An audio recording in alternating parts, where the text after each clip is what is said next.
નમસ્કાર મિત્રો, સ્વાગત છે બધા મિત્રોનો અમારી યુટ્યુબ ચેનલમાં। હું છું આપનો મિત્ર ભાવિક વઘાસિયા।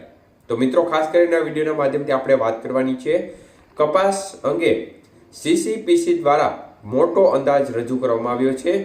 તો સંપૂર્ણ માહિતી આ બાબતની જાણીશું, તો વિડીયોને છેલ્લે સુધી જોવા વિનંતી।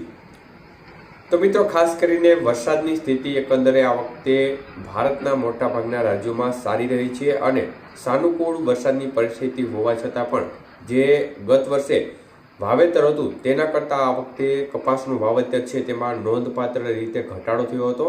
ત્યારે સીસીપીસી દ્વારા જે અંદાજ રજૂ કરવામાં આવ્યો છે તે મુજબ જોવા જઈએ તો ખાસ કરીને રાજસ્થાન છે, પંજાબ, હરિયાણા સહિત તેમજ જે ઉત્તર ભારતના રાજ્યો છે તેમાં કપાસના ઉત્પાદનમાં ઘટાડો થવાની શક્યતાઓ સીસીપીસી દ્વારા વ્યક્ત કરવામાં આવી છે।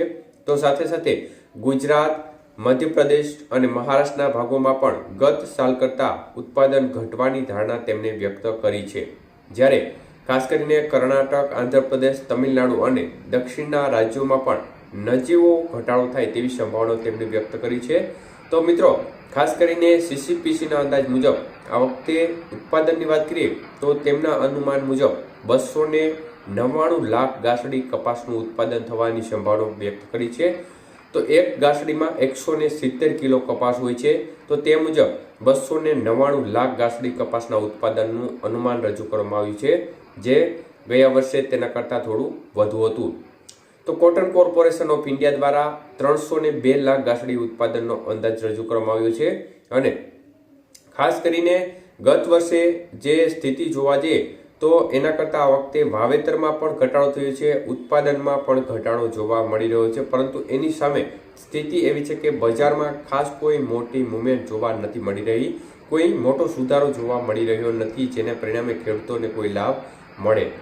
કારણ કે હાલની સ્થિતિ પ્રમાણે જે અનુમાનો રજૂ થતા હોય છે તે અનુમાન કરતાં પણ ઘણીવાર એવું જોવા મળતું હોય છે કે ઉત્પાદન છે તેમાં મોટો ઘટાડો થતો હોય છે। જે અનુમાન હકીકતમાં જાહેર કર્યું હોય છે તેના પછી જે સતત અનુમાન આવતા હોય છે તે અનુમાન છે તે મુજબ ઘટાડો જોવા મળતો હોય છે।